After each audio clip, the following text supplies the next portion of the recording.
कन्हैया के वंश में जनसंख्या हुई 56 करोड़ यदुवंशियों की संख्या पहुंच चुकी है महाराज। हाँ, अब आप विचार लगाइए, 16,108 10 पुत्र और 1 पुत्री, उससे मल्टीप्लाई करें तो कितना आएगा, किसको पता है? कहते हैं 1,61,080। और फिर इनका जब विवाह होगा तो इनके विवाह से कितनी संतान, तो ऐसी संख्या बढ़ते बढ़ते महाराज जनसंख्या पहुंच गई 56 करोड़। सुखदेव जी कहते हैं परीक्षित बहुत ही आनंदमय जीवन कट रहा है। नारद जी को एक बार शंका हुई, नारद जी ने विचार किया पता नहीं भगवान क्या करते होंगे, चलो जरा देख के आए। हाँ, आजकल एक पत्नियों में लोग रोने लगते हैं, उनको बहुत टेंशन हो जाती है, हे भगवान घर का खर्चा है, पत्नी का खर्चा है, बच्चों का खर्चा, और यहाँ तो द्वारकाधीश के 16,000, तो चलो जरा चल के देखें भगवान ये सब संतुलित कैसे करते हैं। तो आज नारद जी आए, आकर के पहले रुक्मणी के भवन में गए और जाकर के देखा कन्हैया वहाँ बैठे हुए हैं, रुक्मणी बैठी हुई हैं और आपस में वार्ताएं चल रही हैं। अब जब वार्ता चल रही थी महाराज, तो कन्हैया जैसे ही नारद जी आए, कन्हैया ने स्वागत किया, बिठाया, पैर धुले, उनको थोड़ा सा मिष्ठान खिलाया। कैसे आना हुआ महाराज? नारद जी बोले बस टहल रहे थे तो थोड़ा सोचा आपके दर्शन करते चले। ठीक है, वहां से चले तो महाराज आगे पहुंचे, आगे जाकर के जामवती के महल में गए। वहां पहुंचे तो देखा वहां कन्हैया चौपर खेल रहे। वहां भी जैसे ही गए कन्हैया ने प्रणाम किया, पैर धुलाए, उनको लड्डू खिलाया। इसके बाद फिर निकले महाराज सत्यभामा के यहाँ गए, वहां भी कन्हैया बच्चों को उपदेश दे रहे हैं। फिर वहां भी नारद जी को बिठाया, खिलाया, पैर धुले गए। इसके बाद महाराज आगे गए मित्रवृंदा के में, वहां भी कन्हैया बैठे और सभा में अपना वक्तव्य दे रहे हैं। तो वहां भी महाराज जाकर के उन्होंने चरण धुलाए और उनको लड्डू खिलाया।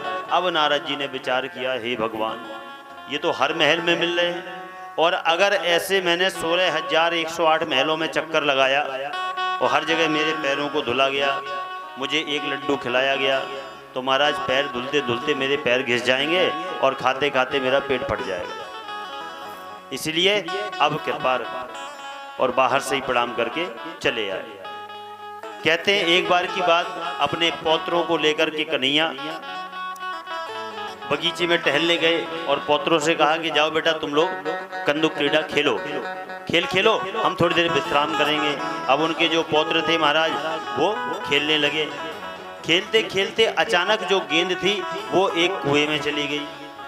दौड़ के गए और कुएं में जाकर के देखा तो एक बहुत बड़ा गिरगिट पड़ा हुआ था। सोई महाराज घबरा गए, घबराए और दौड़ करके महाराज द्वारकाधीश को आवाज लगाई। द्वारकाधीश आए, आकर के देखा, और जैसे ही द्वारकाधीश ने उस गिरगिट का स्पर्श किया, सोई महाराज वह एक दिव्य पुरुष के रूप में प्रकट हो गया। अब जैसे ही प्रकट हुआ तो कन्हैया ने पूछ लिया, भैया आप कौन हैं?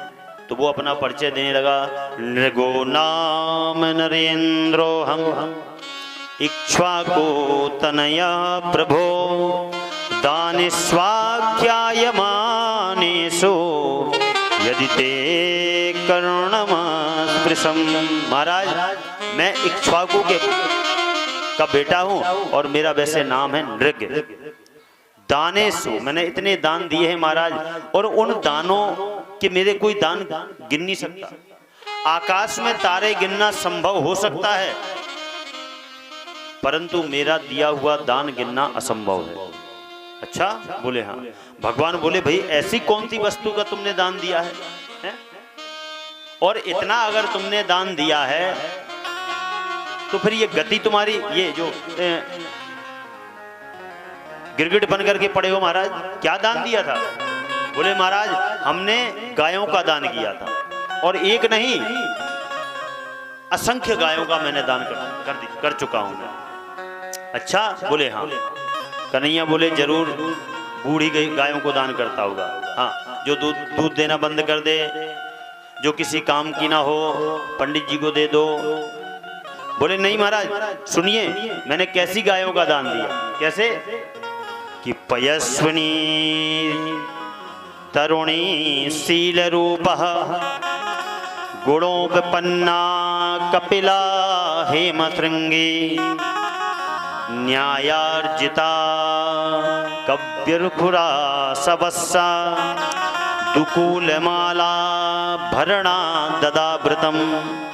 महाराज ऐसी वैसी गाय नहीं, पयस्विनी अर्थात जो एकदम बिल्कुल नई गाय, जो पहली बार ही दूध दे रही है, ऐसी गाय का दान किया। और ऐसा नहीं कि मारने वाली हो, हाँ कि भैया ये मारती बहुत है, दूध भले ही दे रही है पर मारती है, तो एक काम करो किसी गुरुकुल में दे आओ, किसी आश्रम में दे आओ। ना ना महाराज, एकदम सीधी सादी गाय का मैंने दान दिया। पयस्विनी तरुणी शील रूपा, बहुत ही ठंडे स्वभाव की गाय, बहुत ही शीतल, मारती नहीं महाराज किसी को। और बोले ऐसा कोई नहीं, उसमें कोई भी अवगुण नहीं, गुणोपपन्ना, उसमें ऐसा कोई अवगुण नहीं है। और कपिला हेमशृंगी, एकदम कपिला गाय का मैंने दान दिया। और हेमशृंगी, हेम माने होता है, हिम माने सोना, तो श्रृंगी माने सींग, सोने से सींग मड़वा करके। और ऐसा नहीं महाराज मैंने नंबर 2 की कमाई की हो, हाँ आजकल करते हैं ना, भैया इस साल हमारा इतना नंबर 2 की कमाई हुई है, तो चलो एक काम करो, इतने % अमुक धर्मशाला में या आश्रम में, गुरुकुल में या मंदिर में जाके दान दे दो। तो न्यायार्जिता, न्याय के रूपी जो मैंने धन अर्जित किया उससे मैंने दान दिया है। और बोले सबस्सा, 51 गाय का दान नहीं दिया मैंने, वस्सा बछड़े वाली गाय का दान दिया, हाँ बच्चा होने के बाद मैंने गाय का दान दिया।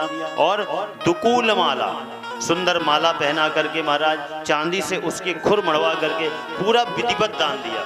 भगवान बोले हे भगवान, इतनी विधि विधान से तुमने दान दिया और एक नहीं असंख्य दान दिए, तो फिर गिरगिट कैसे बन गए? बोले महाराज बस एक गलती मुझसे हो गई थी। क्या? बोले एक बार की बात है महाराज, मैंने गाय दान दी, मैंने गाय को दान कर दिया। गाय लेकर के एक पंडित जी गए और जाके अपने घर में बांध दी। रात्रि में अचानक वो गाय छूटी और आकर के फिर से मेरे झुंड में मिल गई। और पुनः झुंड में मिलने के बाद दूसरे दिन मैं प्रतिदिन नित्य प्रति दान करता था। अगले दिन जब पुनः मैं दान करने लगा तो वही गाय मैंने एक पंडित जी को दूसरों को दान कर दी। और अब दूसरे पंडित जी को दान दी तो वो अपनी लेके जा रहे थे, और जो जिनकी गाय आ गई थी वो बेचारे ढूंढते हुए आ रहे थे। दोनों की आपस में भेंट हो गई। आपस में भेंट हुई तो फिर एक दूसरे से लड़ने लगे। वो कहे ये मेरी गाय, वो कहे ये मेरी गाय। दोनों का निर्णय मेरे पास आया। मैं उसमें समीचीनम निर्णय नहीं कर पाया, उचित निर्णय नहीं दे पाया। मैंने भी क्रोध में आके कह दिया, अरे ये गाय ना तुम्हारी है ना तुम्हारी, देने वाला तो मैं ही हूँ, दान तो मैंने ही दिया है। अरे मैंने इनको दे दिया, तुमको दे दिया, इसमें क्या बुरा है? पर देने वाला तो मैं ही हूँ, मैं ही तुमको दिया था और मैंने ही तुमको दिया। जब इस प्रकार मैंने कह दिया तो महाराज संत जो थे वो नाराज हो गए। अब नाराज हुए तो संत वहीं उस गाय को छोड़ दिए। बोले तुझे अपने दान का बड़ा घमंड है कि तू दान देता है, ये ले रख ले अपनी गाय। और महाराज वहीं पर गाय छोड़ करके वो चले गए। और उसी दान का दोष मुझे ऐसा लगा कि मुझे महाराज गिरगिट बनना पड़ा।